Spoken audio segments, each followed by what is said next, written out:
NISM series 8 का chapter number 9 start करने वाले हैं, अकाउंटिंग एंड टैक्सेशन। बट इससे पहले मैं आपको कुछ बताना चाहती हूँ कि लाइक अगर आपको लेटेस्ट स्टडी मटेरियल चाहिए या फिर मॉक टेस्ट आप लेना चाहते हैं तो वो आप कहाँ से फ्री में डाउनलोड कर सकते हैं। लाइक इसके लिए मैं आपसे कोई कॉस्ट नहीं चार्ज कर रही हूँ, बट रिटर्न में मैं एक ही चीज़ आपसे मांग रही हूँ कि प्लीज़ आप मुझे मेरे ब्लॉग पे फॉलो करें एंड सब्सक्राइब करें एंड लाइक करें एंड ज़्यादा से ज़्यादा शेयर करें। इससे मुझे बहुत ज़्यादा मोटिवेशन मिलता है एंड एवरी डे लाइक मुझे कुछ नया करने की इच्छा होती है या फिर आप लोगों को कुछ नया बताने की इच्छा होती है जो हर कोई नहीं बताता है, राइट। और मैक्सिमम टाइम आप लोगों ने देखा होगा कि लोग ये NISM जितने भी सर्टिफिकेट हैं NISM के, तो इसके लिए 5 फिगर्स में चार्ज करते हैं आपको। क्यों 5 फिगर्स में चार्ज करते हैं? जस्ट बिकॉज कि उन्हें भी पता है कि अगर ये सर्टिफिकेट कोई भी पास कर लेता है या फिर सर्टिफिकेट होल्डर बन जाता है तो उसको 101% चांसेस हैं कि उसकी जॉब लगनी ही लगनी है। और जॉब भी ऐसा नहीं है कि छोटी मोटी इंडस्ट्रीज में लगेगी आपको, जो लाइक इंडिया की बड़ी बड़ी बैंक्स हैं या फिर जो प्राइवेट सेक्टर बैंक है, इवन आजकल गवर्नमेंट बैंक्स उनके भी सिक्योरिटीज डिपार्टमेंट है, उनके भी डीमैट हाउस हैं, वो लोग भी ट्रेडिंग फैसिलिटीज प्रोवाइड करना उन्होंने स्टार्ट कर दिया है अपने कस्टमर्स को। तो वहाँ पे भी अगर आपको 3 to 4 इयर्स का एक्सपीरियंस हो जाता है पर्टिकुलर फील्ड में तो वहाँ पे भी आपके चांस है कि आप गवर्नमेंट जॉब्स के लिए भी अप्लाई कर सकते हैं।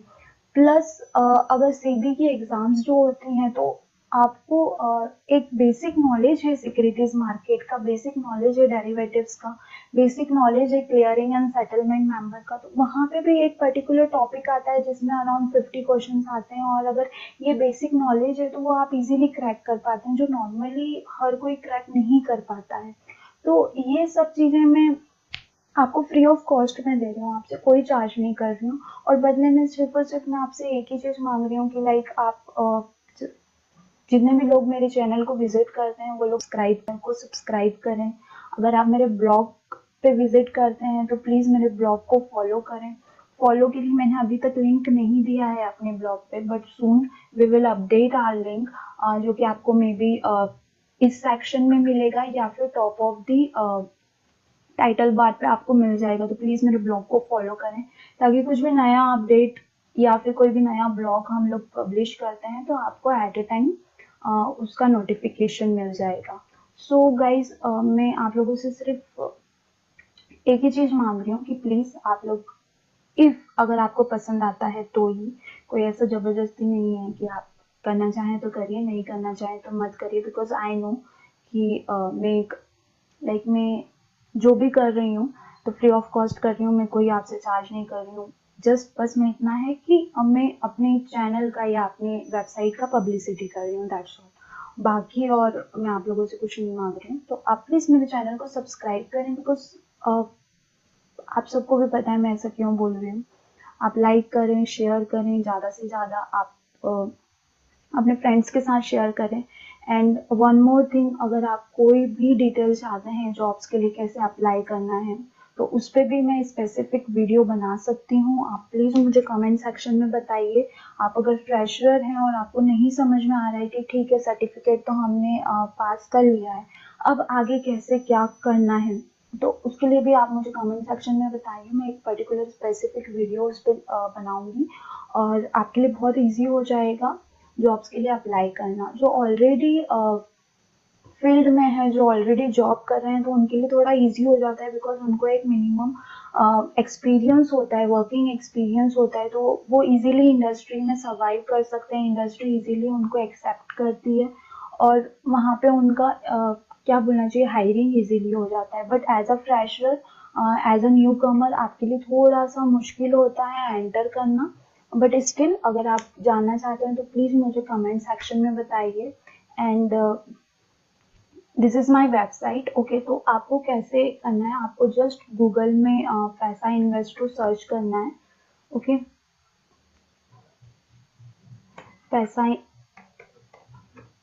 पैसा investor.com आपको सर्च करना है। ओके, ये फर्स्ट जो लिंक आपको दिख रही है, सो इस पर आप क्लिक करें और ये विंडो ओपन होगा। ठीक है, और यहाँ पे अभी तो आर्टिकल्स नहीं अपडेटेड हैं just because we are working on the website, तो अभी आपको ज़्यादा आर्टिकल्स नहीं मिलेंगे, बट स्टिल जल्दी ही हम stock market, derivatives, option trading, mutual funds, technical analysis, fundamental analysis, इन सब से रिलेटेड टॉपिक्स यहाँ पे अपडेट करने वाले हैं, तो ये भी आपको थोड़ा हेल्प करेंगे मार्केट को इजी वे में समझने के लिए। प्लस जो ऑलरेडी वीडियो जो मेरे यूट्यूब सब्सक्राइबर्स हैं, तो उनको तो ऑलरेडी यहाँ से वीडियो लाइक यूट्यूब से वीडियो मिल जाता है, बट स्टिल अगर कोई डायरेक्टली मेरे पेज को व्यू करना चाहता है और तो यहाँ पे भी सारे वीडियोस आपको मिल जाएंगे। देन स्टडी मटेरियल, तो ये मेन इम्पॉर्टेंट है, जो भी न्यू एडिशन रहेगा, बिकॉज क्या है कि अभी स्टॉक मार्केट से रिलेटेड बहुत सारे चेंजेस करती रहती है सेबी टाइम टू टाइम, तो एवरी टाइम, एवरी ईयर और एवरी 2 ईयर जो है जितने भी वर्कबुक्स हैं, तो उनके न्यू एडिशन आते रहते हैं, तो जब भी कोई नया एडिशन आएगा तो आपको यहाँ पे ऑलवेज अपडेटेड एडिशन मिलेगा, इवन कोई सी भी एग्जाम का हो। तो रिसेंटली हमने कुछ जो अपडेटेड वर्जन्स हैं तो वो यहाँ पे अपडेट किए हैं, सुन बाकी अदर एग्जाम्स की भी वर्कबुक की लिंक्स आपको मिल जाएगी यहाँ पे, बट स्टिल इक्विटी डेरिवेटिव या फिर म्यूचुअल फंड के लिए भी आप लोग प्रिपरेशन कर रहे हैं, तो यहाँ से डायरेक्ट लिंक पे क्लिक करके और आप वर्कबुक डाउनलोड कर सकते हैं। ठीक है, तो अगर आप पढ़ना चाहें कि ये पर्टिकुलर सर्टिफिकेट पास करने के बाद आपको बेसिक किन किन चीज़ों का नॉलेज हो जाएगा और आप किस किस फील्ड में जॉब कर सकते हैं, तो उसका पूरा डिटेल हम लोगों ने यहाँ पे दिया हुआ है। प्लस आपको एग्जाम फी कितना लगेगा, ड्यूरेशन कितना लगेगा, पासिंग मार्क्स कितने होंगे, कितने ईयर के लिए सर्टिफिकेट वैलिड होगा, तो ये भी सारी डिटेल्स यहाँ पर अवेलेबल हैं। और नेगेटिव मार्किंग है या नहीं है, कुछ एग्जाम्स में है, कुछ एग्जाम्स में नहीं है। फॉर सपोज आप रजिस्ट्रेशन करना चाहते हैं तो आप डायरेक्ट NISM के ऑफिशियल वेबसाइट nism.ac.in पे जाके और रजिस्ट्रेशन कर सकते हैं, तो यहाँ से आप डाउनलोड कर सकते हैं। आप डायरेक्ट डाउनलोड पे क्लिक करेंगे और अगर आप गूगल जीमेल रजिस्टर्ड हैं तो ही आप डाउनलोड कर पाएंगे, तो मैं पहले आपको बोलूँगी कि प्लीज़ आप लोग जीमेल से पहले लॉगिन करें एंड देन ओनली डाउनलोड करें, बिकॉज स्पैम बहुत होते हैं, है ना, तो इसलिए थोड़ा सा उसको सिक्योरिटी लेवल पे रखने के लिए जीमेल रजिस्टर को ही अलाउ किया है, बाकी को अलाउ नहीं किया गया है। तो आपके पास जीमेल अकाउंट है तो आप पहले जीमेल से लॉगिन करें एंड देन आप यहाँ से डाउनलोड कर सकते हैं डायरेक्टली। ओके, और डायरेक्ट भी रीड आउट करना चाहें तो डायरेक्ट भी रीड आउट कर सकते हैं। ठीक है, तो सुन ये सारे स्टडी मटेरियल जो रिसेंट स्टडी मटेरियल्स हैं हम लोगों ने अपडेट कर दिए हैं। जल्दी आपको मॉक टेस्ट भी मिल जाएगा। Mock test price free of cost है, मैं आपसे कोई चार्ज नहीं कर रही हूँ। ठीक है, बट हाँ हम लोग एक डोनेशन बटन यहाँ पे देने वाले हैं, तो फॉर सपोज आप कुछ डोनेट करना चाहें फॉर सोसाइटी पर्पज तो आप कर सकते हैं, अदरवाइज ऐसा कुछ वो नहीं है। उस पर भी हम बाद में बात करेंगे कि वो डोनेशन कहाँ जाएगा, कैसे यूज होगा, तो उस पर हम लोग कभी आप लोग जानना चाहें तो मुझे बताइएगा, हम लोग उस पर बात करेंगे। But still free of cost है। मॉक टेस्ट अभी अपडेटेड नहीं है बिकॉज क्योंकि थोड़ा सा चेंज हुआ है, न्यू एडिशन आया है, तो उसके अकॉर्डिंगली क्वेश्चन जनरेट करने होंगे, तो इसलिए मॉक टेस्ट अभी अपडेट नहीं करा है, बट विद इन 1 और 2 वीक्स वो अपडेट हो जाएगा वहाँ पर। ठीक है, and one more thing, thank you so much for my first 100 subscribers. ये एक फैमिली है और मुझे ऐसा लगता है कि हम लोग इसी तरीके से बहुत ग्रो करेंगे, आप लोग भी और इवन मैं भी। होप मेरे जितने भी वीडियोस हैं आप लोगों को हेल्प करें जॉब्स के लिए, या फिर आप मार्केट में एंटर करना चाहते, स्टॉक मार्केट को सीखना चाहते हैं, ट्रेडिंग करना चाहते हैं, इन्वेस्टमेंट करना चाहते हैं, तो आई होप कि मेरे सारे वीडियोस आपको हेल्प करते होंगे। एंड वन मोर थिंग, कोई भी आपका क्वेश्चन रहता है ना, प्लीज़ मुझे कमेंट सेक्शन में पूछिए, बिकॉज मेरे पास बहुत सारा नॉलेज है, मुझे समझ नहीं आता है कि कब कौन सा नॉलेज मैं आप लोगों के साथ में शेयर करूँ, राइट। तो आप लोग मुझे कमेंट सेक्शन में पूछिए, आप मुझसे क्वेश्चन करिए, मे भी पॉसिबिलिटीज हैं क्योंकि मुझे वर्कलोड रहता है थोड़ा, तो थोड़ा हो सकता है उस पर्टिकुलर वीडियो जनरेट करने में, बट हाँ मुझसे होगा तो मुझे जितने भी कमेंट्स आएंगे और जितने भी लाइक आप लोगों की रिक्वेस्ट आएगी तो मैं ट्राई करूंगी कि 99% टॉपिक्स को मैं कवर करूं और 99 टॉपिक्स पे मैं वीडियोस बनाऊं। बट आप लोगों को मुझे बताना होगा, आप लोग जब तक बताएंगे नहीं तब तक मुझे पता नहीं लगेगा कि आप लोग क्या देखना चाहते हैं या आप लोग क्या ये मतलब क्या नया सीखना चाहते हैं। तो आप कुछ भी सीखना चाहते हैं, इवन आई हैव मुझे बहुत अच्छा नॉलेज है, ब्लॉगिंग का भी नॉलेज है मुझे, और लाइक वेबसाइट्स वगैरह कैसे जनरेट किया जाता है उसका भी मुझे अच्छे से नॉलेज है, और मैं आपसे कोई चार्ज नहीं करूँगी। बहुत सारी ऐसी बातें हैं जो हर कोई आपको नहीं बताएगा, पर मे भी पॉसिबिलिटीज हैं कि मैं आपको बता दूँ। सो बहुत हो गई बातें, लेट्स स्टार्ट। हम आज अकाउंटिंग एंड टैक्सेशन से स्टार्ट करेंगे, ठीक है। सो ये चैप्टर नंबर 9 है NISM सीरीज 8 का, ठीक है। और इसमें से सिर्फ 3 मार्क्स के क्वेश्चंस आते हैं। आप चाहें तो स्किप भी कर सकते हैं, बट मैं बोलूँगी कि स्किप करने की कोई ज़रूरत नहीं है। बहुत सिंपल टॉपिक है, आपको नाम से ही समझ में आ रहा है। अकाउंटिंग एंड टैक्सेशन मतलब कि जो भी हम ट्रेड करते हैं, ओके, जो भी हम ट्रेड जनरेट करते हैं मार्केट में, तो उनका अकाउंटिंग कैसे होता है। अब ये अकाउंटिंग हम क्लाइंट हैंड से नहीं पढ़ेंगे, ये अकाउंटिंग हम पढ़ेंगे ब्रोकर हैंड से या फिर क्लियरिंग मेंबर के हैंड से, कि किस तरीके से ब्रोकर के अकाउंट में लेजर क्रिएट होता है या फिर बैलेंस शीट क्रिएट होती है। अगर आप अकाउंटिंग के स्टूडेंट हैं तो आपको इजीली क्लियर हो रहा होगा कि लेजर क्या होता है और बैलेंस शीट क्या होती है। बट अगर आप अकाउंटिंग के स्टूडेंट नहीं हैं या फिर आप फाइनेंस के स्टूडेंट नहीं है, आप कॉमर्स बैकग्राउंड से नहीं है, तो थोड़ा डिफिकल्ट होगा आपके लिए ये समझना बैलेंस शीट और लेजर। बट सिंपली हम ये समझ सकते हैं कि जैसे हमारे सेविंग अकाउंट में डेबिट, कोई भी हम खर्च करते हैं तो डेबिट पड़ता है, राइट, हमारे अकाउंट से पैसा जो है वो कट जाता है। और कोई भी पैसा अगर हमारे सेविंग अकाउंट में आता है तो वहां पे हमको क्रेडिट एंट्री दिखती है, मतलब कि पैसा हमारे अकाउंट में एंटर किया है, राइट। तो ये जो डेबिट और क्रेडिट एंट्रीज हैं,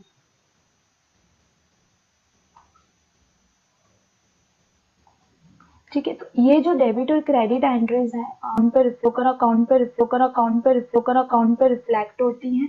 और डेरिवेटिव्स ट्रांजैक्शन के लिए टैक्स क्या लगता है, ठीक है। तो और जो गवर्नमेंट है वो कितना टैक्स चार्ज करती है अगर आप डेरिवेटिव ट्रांजैक्शन करें, और ऑब्वियस है पैसों का ट्रांजैक्शन हो रहा है तो उस पर कुछ ना कुछ टैक्स तो आपको पे करना ही पड़ेगा। GST होता है, STT होता है, सर्विस ट्रांजैक्शन टैक्स होता है। तो उन सब के बारे में हमको इस चैप्टर में कंप्लीट डिटेल पढ़ना है, ठीक है। 3 मार्क्स का क्वेश्चन है, बहुत इजी चैप्टर है।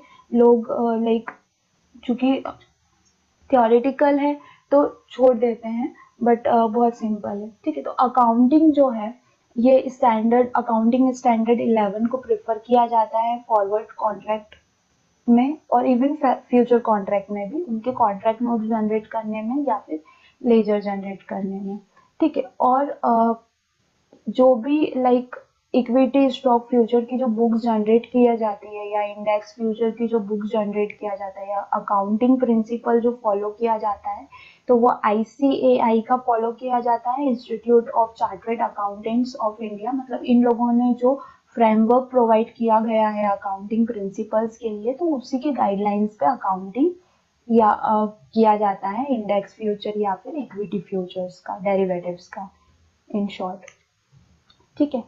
फिर जब भी आप कॉन्ट्रैक्ट में हेजिंग करते हैं, है ना, फॉरवर्ड कॉन्ट्रैक्ट को हेजिंग पर्पस के लिए यूज करते हैं, तो जो भी डिफरेंस रहता है स्पॉट रेट का और फॉरवर्ड रेट का, तो वो आपका डिस्काउंट या प्रीमियम, डिस्काउंट और प्रीमियम कैसा, फॉर सपोज आप प्लस में दिखा रहे हैं, प्लस में दिख रहे हैं वहां पर तो प्रीमियम बोलते हैं उसको, अगर आप माइनस में दिख रहे हैं तो उसको डिस्काउंट बोलते हैं। तो जो भी अगर फॉर सपोज प्लस में होगा तो क्रेडिट एंट्री आएगा, माइनस में होगा तो डेबिट एंट्री आएगा, ठीक है। फिर जो भी डिफरेंस है सेटलमेंट डेट का और रिपोर्टिंग डेट का, तो वो कैरी किया जाता है। ये हम बाद में लाइक हम जब डेबिट और क्रेडिट एंट्री पढ़ेंगे तो उस टाइम पे हम इसको इन डिटेल पढ़ेंगे, ठीक है। देन प्रॉफिट और लॉस जो है वो किस तरीके से P&L पे शो किया जाता है ना। तो प्रॉफिट एंड लॉस जो है यहाँ पर मैं आपको पहले एक बेसिक प्रिंसिपल बता देती हूँ कि डेरिवेटिव्स में क्या होता है।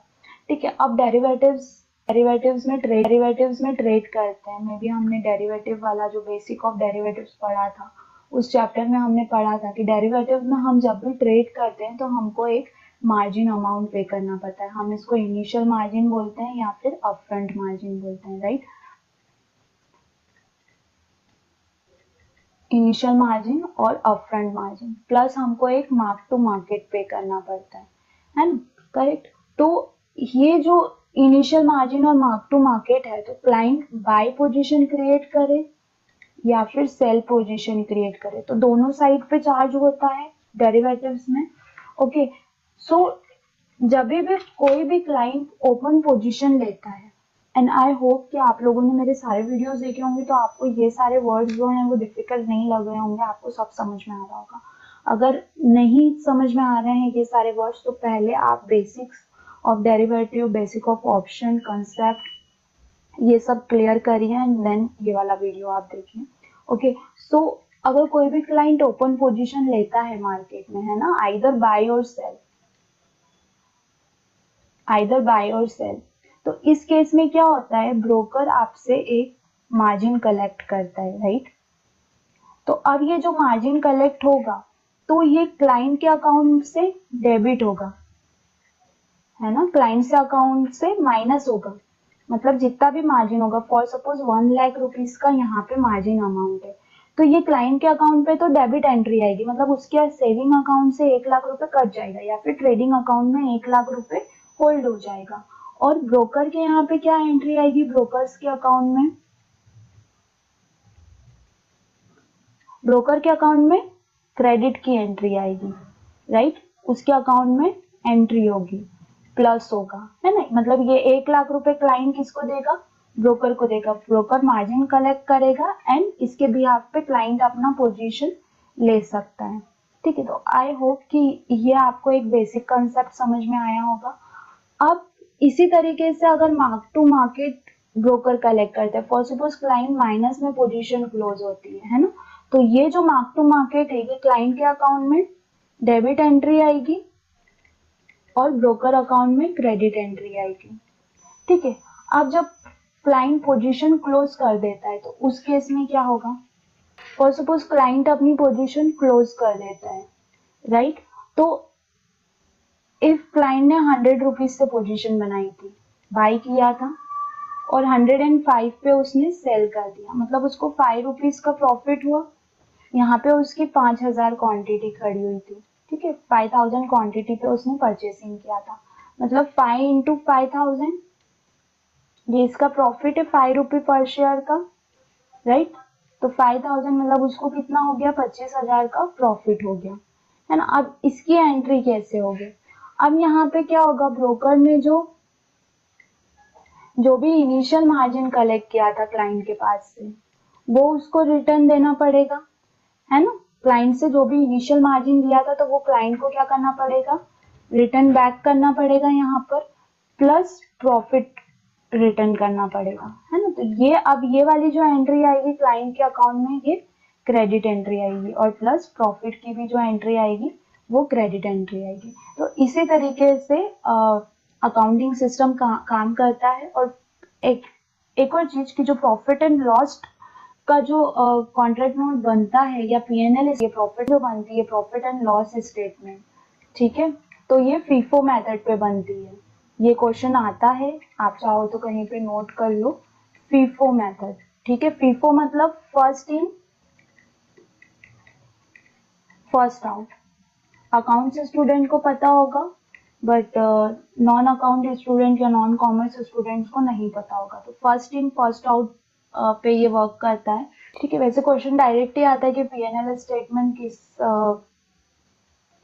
मतलब कि किस प्रिंसिपल पे वर्क करती है, तो फीफो मेथड पे वर्क करती है। फीफो का मतलब क्या होता है कि फॉर सपोज क्लाइंट ने फ्यूचर एसबीआई का लिया है, ठीक है। अभी उसने फर्स्ट पोजीशन क्रिएट करी बाय की 220 रुपीज पे, स्टॉक जो है वो डाउन साइड आ जाता है 215 रुपए पे। यहाँ पे उसको लगता है कि नहीं ये और प्लस साइड में मूव करेगा, अभी माइनस आया तो मैं एक काम करता हूँ, पोजीशन को एवरेज कर लेता हूँ। तो वो सेकंड पोजीशन अगेन बाई की क्रिएट करता है 215 रुपए पे। ठीक है, अब क्या होता है कि स्टॉक और थोड़ा सा नीचे आ जाता है और थर्ड पोजीशन उसको लेनी पड़ जाती है, और थर्ड पोजीशन वो लेता है 210 रुपीज पे।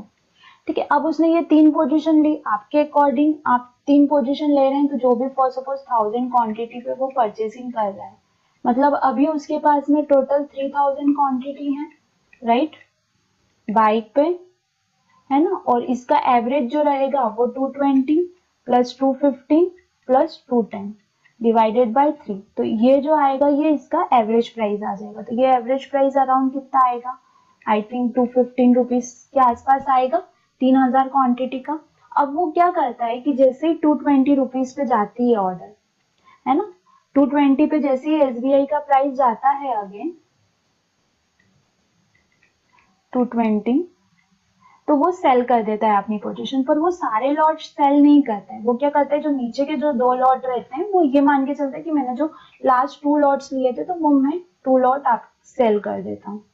ठीक है, तो वो 2000 क्वांटिटी सेल कर देता है। बट यहाँ पे सिस्टम क्लाइंट के अकॉर्डिंग वर्क नहीं करता है। क्लाइंट को जब रिफ्लेक्ट होगा, अगर वो ये 2 पोजीशन क्लियर करने के बाद अपना चेक करेगा पीएनएल, तो पीएनएल उसको ना तो एवरेज के हिसाब से बताएगा, ना ही ये दिखाएगा कि जो लास्ट में जो 2 पोजीशन लिया है वो आपने स्क्वायर ऑफ किया है। पीएनएल कैसा दिखाएगा, पीएनएल ये दिखाएगा आपने फर्स्ट पोजीशन लिया था 220 पे, इसको आपने सेल किया 220 पे, ठीक है, और सेकेंड पोजीशन आपने लिया 215 पे, इसको आपने सेल किया 220 पे। ओके, सो ये वाला जो यहाँ पे इसको दिखेगा तो उसको सिर्फ 5 रुपीज प्लस में दिखेगा एक, और ये वाला जो दिखेगा तो ये उसको कॉस्ट टू कॉस्ट मतलब जीरो, ना तो प्रॉफिट है ना तो लॉस है। और ये वाली जो सेकेंड पोजीशन है 215 और 220 वाली, तो इसको ये 5 रुपीज पर शेयर उसको प्लस में दिखेगा, तो उसको जो पैसा आएगा वो 1000 इंटू 5 के अकॉर्डिंग पैसा उसको क्रेडिट होगा।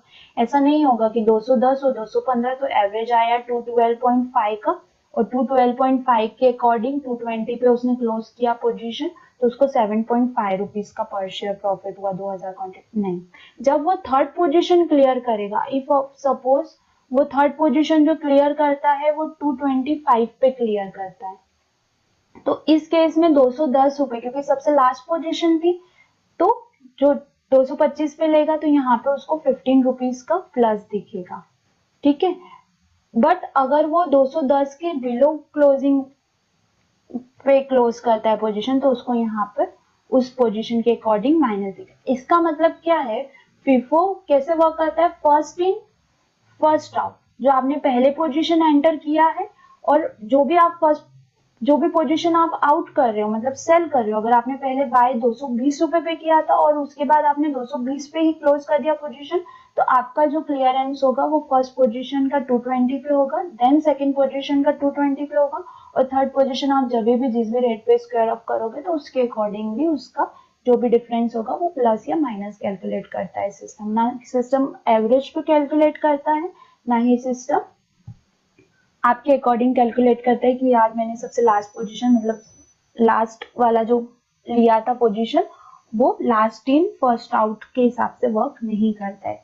फीफो के अकॉर्डिंग वर्क करता है फर्स्ट इन फर्स्ट आउट, जो पोजीशन आपने पहले लिया है उसका अगर क्लोज हुआ है तो वही वहां पर रिफ्लेक्ट होगा। बट हाँ, जब हम पीएनएल निकालते हैं तो फिर उसमें हमको ये तीनों का एवरेज होके और वहां पे मिलता है। बट जो कॉन्ट्रैक्ट नोट हमको जिस हिसाब से आते हैं या जो पैसा डेबिट और क्रेडिट एंट्री आती है वो फीफो के अकॉर्डिंग ही आती है। ठीक है, तो ये एक क्वेश्चन आता है।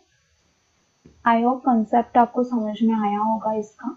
सो नेक्स्ट हम पढ़ेंगे कि forward contract is for trading and speculation, मतलब कि फॉरवर्ड कॉन्ट्रैक्ट को ट्रेडिंग और स्पेकुलेशन जो इंट्राडे करते हैं वो किस तरीके से करते हैं। तो यहाँ पे कोई प्रीमियम और डिस्काउंट कलेक्ट नहीं किया जाता है, जैसे एजिंग में मैंने बताया था कि जो भी डिफरेंस रहेगा स्पॉट प्राइस का और फॉरवर्ड कॉन्ट्रैक्ट का उसके अकॉर्डिंगली डेबिट और क्रेडिट एंट्री पड़ेगी। बट यहाँ पे ऐसा कुछ भी नहीं है, आपको जो फर्स्ट इनिशियल मार्जिन है वो पे करना है, एंड देन आप जहाँ पे भी क्लोज करते हो position at the end of the day वहां पे आपका जो भी प्लस रहेगा तो आपको नेक्स्ट डे क्रेडिट हो जाएगा, अगर आपका माइनस रहेगा तो सेम टाइम सेम डे आपका डेबिट हो जाएगा अकाउंट से और मार्जिन अमाउंट आपको रिलीज हो जाएगा।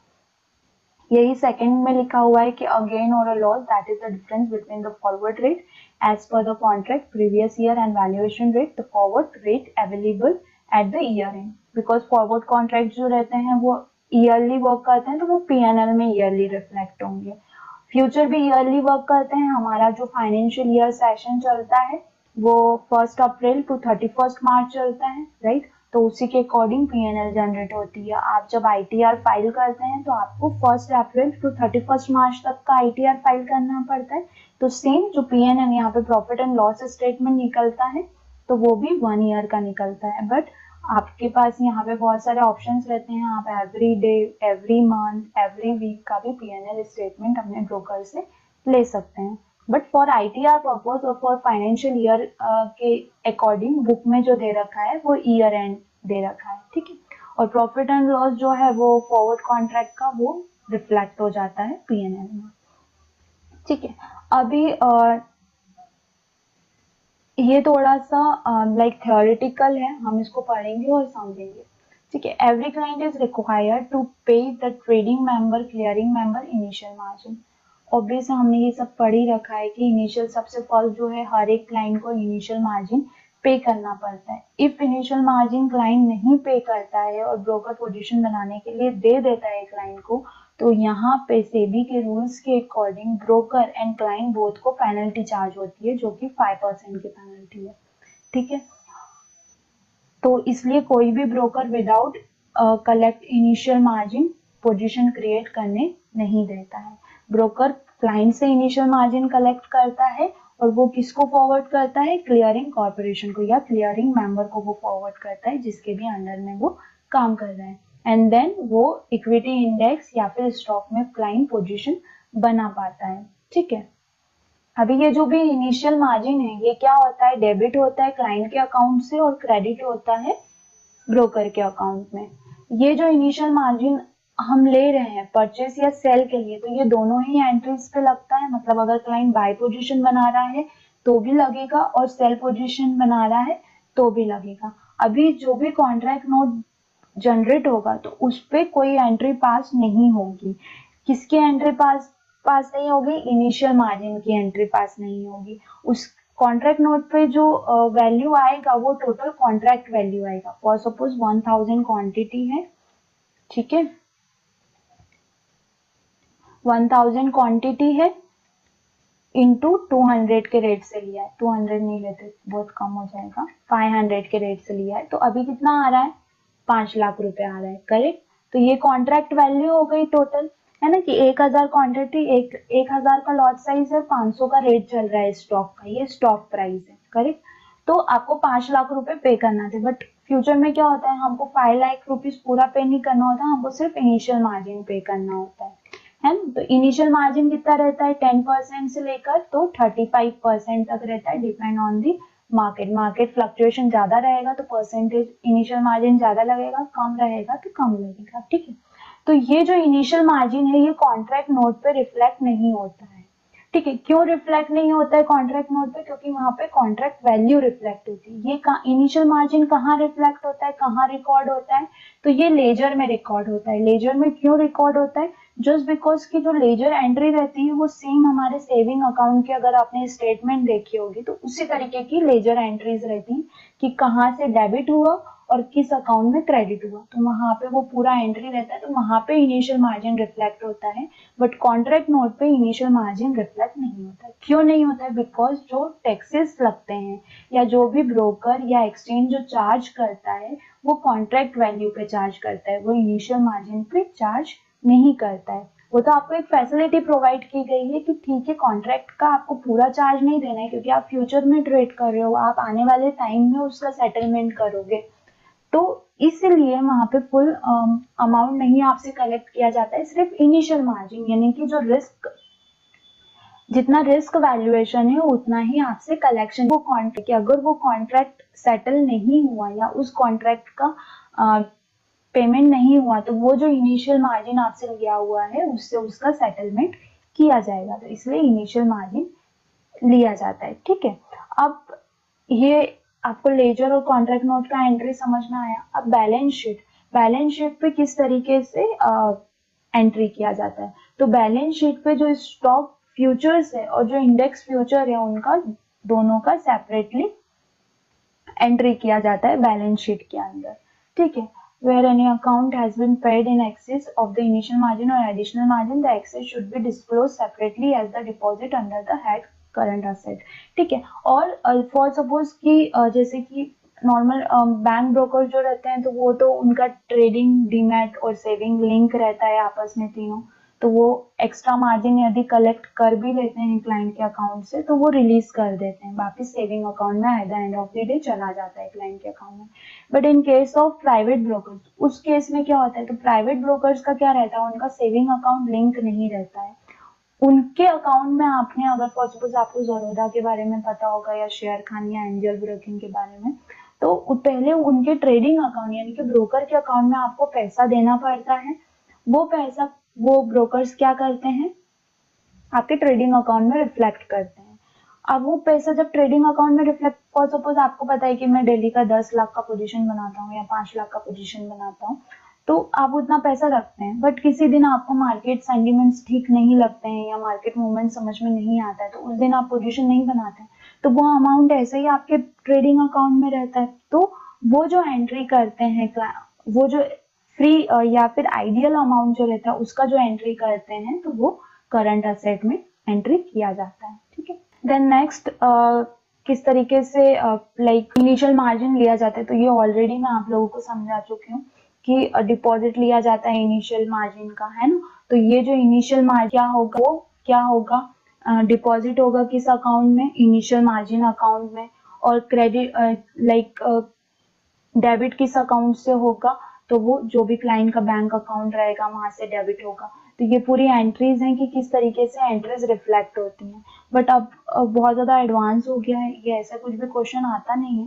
बट अब बहुत ज़्यादा एडवांस हो गया है। तो लाइक आप जैसे ही लेजर ओपन करते हैं तो आपको आपकी फाइनेंशियल स्टेटमेंट वहाँ पे पूरी मिल जाती है, कहाँ से किस अकाउंट में डेबिट एंट्री पड़ी है, किस अकाउंट में क्रेडिट एंट्री पड़ी है, वो क्लियर आपको वहाँ पे मिल जाता है। वहाँ पे 2 अकाउंट नंबर रहते हैं, एक तो आपका खुद का सेविंग अकाउंट नंबर रहेगा अगर आप बैंक ब्रोकर के पास ट्रेड कर रहे हैं, और अगर आप प्राइवेट ब्रोकर के पास कर रहे हैं तो वहाँ पे आपको ट्रेडिंग अकाउंट नंबर रहता है, ठीक है। और जो सेकंड अकाउंट नंबर रहता है वो ब्रोकर अकाउंट नंबर रहता है। तो अगर फॉर सपोज आपके अकाउंट से डेबिट हो रहा है तो ब्रोकर के अकाउंट में क्रेडिट शो होता है, अगर आपके अकाउंट में वापस क्रेडिट हो रहा है तो ब्रोकर के अकाउंट में डेबिट शो होता है, ठीक है। इनिशियल मार्जिन, तो ये इनिशियल मार्जिन कलेक्शन एडजस्टमेंट्स थे कि किस तरीके से रिफ्लेक्ट होते हैं। अभी एक हम एग्जाम्पल ले लेते हैं कि फॉर सपोज कोई मिस्टर एक्स है जो कि फ्यूचर कॉन्ट्रैक्ट उन्होंने परचेस किया है, दैट मीन्स बाय किया है 5 मार्च 2018 को, है ना। इनिशियल मार्जिन जो कैलकुलेट होता है एज पर स्पैम, तो वो 50,000 रुपए का होता है। 50,000 रुपीज इनिशियल मार्जिन कलेक्ट करना है किसको, ब्रोकर को, ठीक है। तो जो यहाँ पे इनिशियल मार्जिन है वो 50K है, ओके। अब एज पर स्पैम जो इनिशियल मार्जिन है वो चेंज हो रहा है, दैट मीन्स कि फिफ्थ मार्च को कितना था, 50,000 रुपए था। अब ये डेली बेसिस पे चेंज होता है, मैंने आपको लाइक बेसिक ऑफ डेरिवेटिव्स में बताया था, एंड जब हमने ट्रेडिंग सिस्टम पढ़ा था तभी भी उसमें भी था ये, बिकॉज हर एक चैप्टर एक दूसरे से लिंक है।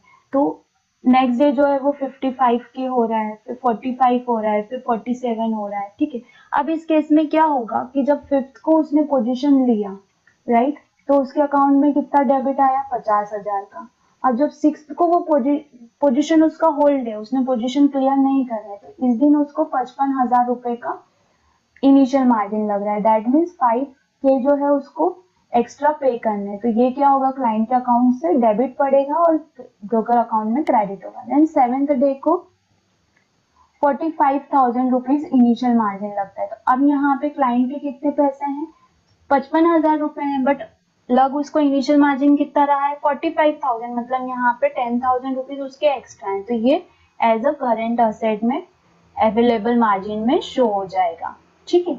अभी next day 8th of March को अगेन 47K लग रहा है, दैट मीन्स 3,000 रुपीज और देना पड़ेंगे एक्स्ट्रा, क्योंकि ऑलरेडी 45 दिया हुआ है। तो ये जो करंट असेट है इसमें से 3K कलेक्ट करेगा ब्रोकर और करेंट असेट में ओनली 7K बताएगा। ठीक है, इस तरीके से जो है ब्रोकर इनिशियल मार्जिन पे कैलकुलेशंस करते हैं। ठीक है, और mark to market calculation separate होता है। इनिशियल मार्जिन के साथ मार्क टू मार्केट कैलकुलेशन नहीं हो, ऐसा नहीं कि 50,000 का इनिशियल मार्जिन कलेक्ट कर लिया एंड देन नेक्स्ट डे जो मार्क टू मार्केट आ रहा है वो 10,000 तो 60,000 रुपए ये और फिर 55 तो -5 हो गया। नहीं नहीं, इनिशियल मार्जिन कैलकुलेशन सेपरेट होता है और mark to market calculation separate होता है। दोनों का अकाउंट भी सेपरेट रहता है, वो लोग दोनों का अकाउंट सेपरेट मेंटेन करते हैं। अगर मिक्स कर देंगे तो फिर उनको कैसे समझ में आएगा कि इसका मार्क टू मार्केट कितना कलेक्शन हुआ था या और इनिशियल मार्जिन इसको प्रॉफिट हुआ था और इसको प्रॉफिट कितना हुआ है तो अब इसको रिटर्न कितना देना है, तो बहुत कॉम्प्लिकेटेड हो जाएगा।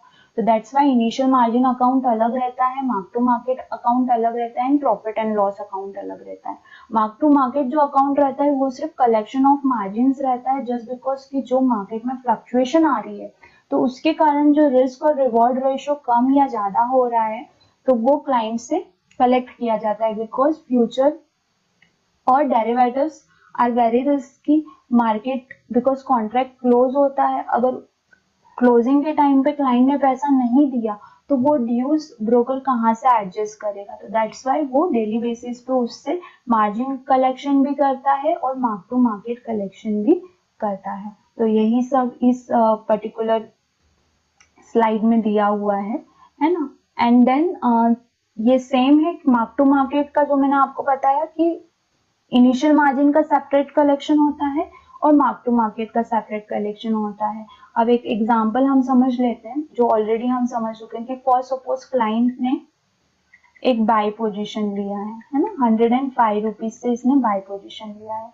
अब 330 मार्केट क्लोजिंग के टाइम पे जो पोजीशन क्लोज होती है वो 110 रुपए पे क्लोज होती है, दैट मीन्स 5 रुपीज प्लस में क्लोजिंग हुई है। तो क्या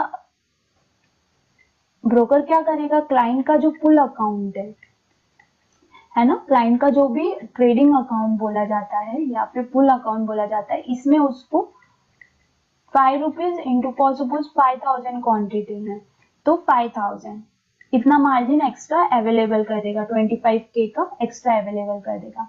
अब उसका जो पोजीशन यहाँ पे क्रिएट रहेगा वो किससे रहेगा, 110 रुपए प्रीवियस वैल्यू से क्रिएट रहेगा। ठीक है, अब नेक्स्ट डे क्लोज देता है, ये फर्स्ट डे क्लोजिंग दिया था, नेक्स्ट डे ये क्लोज देता है 105 रुपए पे अगेन, है ना। तो अब यहाँ पे जो कलेक्शन होगा वो -25K का जो ये एक्स्ट्रा फंड था उसके अकाउंट में वो यहाँ से ब्रोकर एडजस्ट कर देगा। तो इस तरीके से मार्क टू मार्केट का कलेक्शन होता है। ठीक है, और इसका एंट्री जो होता है, अगर फॉर सपोज माइनस में मार्क टू मार्केट जा रहा है यानी कि लॉस में क्लोज हो रहा है स्टॉक, तो मार्क टू मार्केट क्लाइंट के अकाउंट से डेबिट किया जाता है, मतलब लिया जाता है वहां से। और अगर प्लस में क्लोज होता है अकाउंट तो क्लाइंट के अकाउंट में क्रेडिट कर दिया जाता है, बट ये सेम डे नहीं होता है, ये नेक्स्ट डे मॉर्निंग में होता है 9 बजे, है ना। जो भी एडजस्टमेंट प्राइस रहता है स्टॉक का उसके अकॉर्डिंग उससे मार्क टू मार्केट कलेक्ट किया जाता है और दोनों अकाउंट सेपरेट रखे जाते हैं। इनिशियल मार्जिन अकाउंट भी सेपरेट रखा जाता है और मार्क टू मार्केट अकाउंट भी सेपरेट रखा जाता है। ओके, और इक्विटी और इंडेक्स का भी बैलेंस शीट जो रहता है वो सेपरेट रखा जाता है। देन ओके, अब हम टैक्सेशन पढ़ेंगे कि क्लाइंट को क्या क्या टैक्स चार्ज होता है। अब ये जो भी टैक्स चार्ज होता है ये कॉन्ट्रैक्ट वैल्यू पे चार्ज होता है, ये भी आप कहीं पे नोट कर। ठीक है, समटाइम्स ये क्वेश्चन आता है समटाइम्स नहीं आता है, इतना ज्यादा मतलब लाइक पॉपुलर क्वेश्चन नहीं है, बट कभी कभी किसी किसी एग्जाम में ये क्वेश्चन पूछ लिया जाता है। तो जो कॉन्ट्रैक्ट वैल्यू रहती है उस पर ये चार्ज किया जाता है। अब कॉन्ट्रैक्ट वैल्यू क्या होती है कि फॉर सपोज SBI है ना, 3500 का इसका लॉट साइज है ना, और SBI का जो प्राइस चल रहा है अभी वो 200 रुपीज चल रहा है, तो टोटल कॉन्ट्रैक्ट वैल्यू कितनी हो जाती है, 7 लाख रुपीज की, है ना। पोजीशन क्लाइंट फ्यूचर में किस पे बनाता है, इनिशियल मार्जिन पे करके बनाता है। तो ये जो चार्जेस हैं, ट्रांजेक्शन चार्जेस हैं, ये इसको इनिशियल मार्जिन, ये इसको किस पे लगते हैं, मतलब टोटल 7 लाख रुपीज पे इसको ये चार्ज पे करना पड़ेगा। अब ये जो STT है ये फ्यूचर में सिर्फ 1 लाख पे लगता है ना, मतलब आइदर बाय पे लगेगा या फिर ओनली सेल पे लगेगा। फ्यूचर में सिर्फ 1 लाख पे। 1 लाख मतलब क्या होता है, जैसे हम बाय और सेल करते हैं ना, तो इसको बोथ लाख बोला जाता है। अगर हम सिर्फ बाय कर रहे हैं तो 1 लाख बोला जाता है, अगर हम सिर्फ सेल कर रहे हैं तो भी 1 लाख बोला जाता है। बट अपन दोनों करते हैं बाय से तो उसको बोथ लाख बोला जाता है। तो सिर्फ 1 लाख पे फ्यूचर्स में जो है वो टैक्स चार्ज होता है। ठीक है, अब ये कितना कितना चार्ज होता है उसकी डिटेल यहाँ पे दे रखी है। अगर आप ऑप्शन सेल करते हैं, आपने फर्स्ट पोजीशन बाय किया था, देन आपने ऑप्शन सेल किया, तो आपको 0.05% चार्ज होता है। जो भी वैल्यू होगी, फॉर सपोज ऑप्शन की जो वैल्यू होती है, जैसे कि लाइक सेलर है ऑप्शन का, है ना, अभी उसने 3,500 क्वांटिटी 10 रुपए से उसने सेल किया, तो ये कितने का वैल्यूएशन हुआ उसका, 35,000 रुपीज का। बट यहाँ पे जो अगर सेलर है, राइटर है ऑप्शन का, तो उसको इस 35,000 पे नहीं होगा, उसको कैसे चार्ज होगा, 3,500 इंटू जो भी उसने स्ट्राइक प्राइस लिया हुआ है ना, क्योंकि वो सेल कर रहा है, तो इस पे उसको एसटीटी चार्ज होगा। बट बायर के लिए ऐसा नहीं है, बायर जो भी प्रीमियम पे करता है उस पे उसको एसटीटी चार्ज होता है। तो जैसे फॉर सपोज अगर यहाँ पे हम सेलर की जगह बायर ले लेते हैं, है ना, कि 3,500 क्वांटिटी था, 10 रुपीज से उसने बाय किया, 10 रुपी की प्रीमियम पे की 35,000 रुपीज, तो उसको इस वैल्यू पे, मतलब जो भी जिस भी वैल्यू पे वो सेल करता है, फॉर सपोज वो 40,000 रुपए पे सेल करता है, 5,000 प्रॉफिट में सेल करता है, तो इस सेलिंग अमाउंट पे उसको एसटीटी लगेगा। अगर लॉस में करता है, जैसे कि 30,000 पे करता है, तो उसको इस 30,000 के ऊपर एसटीटी चार्ज होगा। ओके, देन फ्यूचर, ये तो ऑप्शन के लिए हो गया, बायर और सेलर। तो सेलर को कितना लगता है, और चूंकि सेलर को ज्यादा अमाउंट पे लगता है, स्ट्राइक प्राइस इनटू जो भी उसका लॉट साइज है उस पर उसको चार्ज होता है, तो इसलिए थोड़ा कम लगता है, 0.05% लगता है। और जो अगर फॉर सपोज कोई बायर है ऑप्शन का, तो उसको जो भी एक्सरसाइज करेगा जहां पे भी, तो वहां पे उसको कितना लगेगा, 0.125%। इसी तरीके से फ्यूचर अगर बाय किया हुआ है उसने और सेल करता है, तो भी उसको 0.1% लगता है, 0.01% लगता है। और अगर फर्स्ट उसने सेल किया हुआ है एंड देन बाय करता है, तो भी उसको 0.01%। यहाँ पे जो लाइक क्या बोलते हैं कि बैक ऑफिस टीम वर्क करती है, या फिर जो क्लियरिंग कॉर्पोरेशन ने एक फ्रेमवर्क बनाया हुआ है, तो आप फ्यूचर जब भी सेल करोगे, आपने फर्स्ट नेक्ड पोजीशन सेल के ली हुई है या आप अपनी पोजीशन स्क्योर ऑफ कर रहे हो, तो आप जब भी फ्यूचर सेल पिट जैसे ही आप प्लेस करोगे, तो वहीं पे ही आपका जो है ये एसटीटी चार्ज कट हो जाता है 0.01% का। ओके, देन इसके अलावा सिक्योरिटी ट्रांजैक्शन टैक्स के अलावा भी चार्जेस लगते हैं, जीएसटी लगता है, एसजीएसटी, सीजीएसटी। ठीक है, सो वो चार्ज एक अलग रहते हैं। बट फ्यूचर कॉन्ट्रैक्ट पे आप ये ध्यान रखना कि बोथ लाख पे नहीं लगता है, सिर्फ 1 लाख पे लगता है। एक ही साइड आपको चार्ज देना पड़ता है, वो फ्यूचर में कब, सेलिंग के टाइम पे। और ऑप्शन में कब, ऑप्शन में भी आपको 1 ही लाख पे लगता है, सेलिंग के टाइम पे ही लगता है। बट अगर आप ऑप्शन बायर हैं तो आपको 0.125% लगेगा, अगर आप ऑप्शन राइटर हैं तो आपको 0.05% लगेगा। तो ये आपको थोड़ा सा ध्यान रखना पड़ेगा। आपको क्या करना है कि यहाँ से जो इस चैप्टर से जो क्वेश्चंस आते हैं, बेसिकली ये जो लास्ट एसटीटी वाला पार्ट था वहां से आते हैं। एक फीफो मेथड जो मैंने आपको बताया उस पे क्वेश्चन आता है।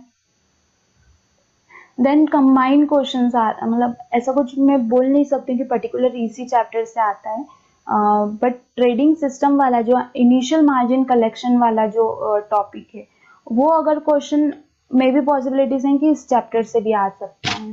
तो जो लास्ट के जो 5 चैप्टर्स हैं वो इंटरकनेक्टेड हैं। हम ये नहीं बोल सकते कि इस चैप्टर से पर्टिकुलर 3 मार्क्स मतलब ये टॉपिक से आ जाए, नहीं। आपके जो लास्ट 5 चैप्टर्स हैं वो इंटरकनेक्टेड हैं, आपको पांचों चैप्टर एक साथ पढ़ना पड़ेंगे, तब आपको अच्छे से समझ में आया होगा। आई होप कि आपको ये वीडियो पसंद आया है। और अगर पसंद आया है तो प्लीज़ लाइक करें, अगर आप चैनल पर नए हैं तो सब्सक्राइब। बहुत मोटिवेशन मिलता है आप लोगों की कमेंट्स पढ़कर, मुझे बहुत अच्छा लगता है जब लोग मुझे लाइक कमेंट करते हैं कि आप अच्छा काम कर रहे हो या फिर थैंक यू कहते हैं, तो लाइक मैं आपको बता नहीं सकती हूँ मुझे कितना अच्छा लगता है। तो प्लीज़ कीप गोइंग, ऐसे ही आप मुझे अच्छे अच्छे कमेंट्स करते रहें। और प्लीज़ आपको कोई भी डाउट है, क्वेश्चन है या फिर आप कुछ भी जानना चाहते हैं तो आप कमेंट सेक्शन में मुझसे पूछिए, मैं ट्राई करूँगी कि आपको सेम टाइम पे आंसर करूँ। और मैं भी नहीं कर सकी तो मैं आपको थोड़ा डिले होगा बट मैं आपको आंसर ज़रूर करूँगी। So hope and study material के लिए मैं आपको लिंक प्रोवाइड कर दूंगी डिस्क्रिप्शन बॉक्स में भी, और टॉप ऑफ द वीडियो भी मैं ट्राई करूंगी लिंक प्रोवाइड करने का, तो आप वहां से स्टडी मटेरियल डाउनलोड कर सकते हैं। प्लस मॉक टेस्ट अभी अपडेट नहीं हुआ है but soon mock test update हो जाएगा। And one more time thank you so much for my first 100 subscribers. आप लोगों के कारण ही मैं ग्रो कर रही हूँ एंड आई होप ये हमारी जो फैमिली क्रिएट हो रही है धीरे धीरे करके हम बहुत आगे बढ़ेंगे और हमारी फैमिली बनेगी। Thank you so much. Bye bye.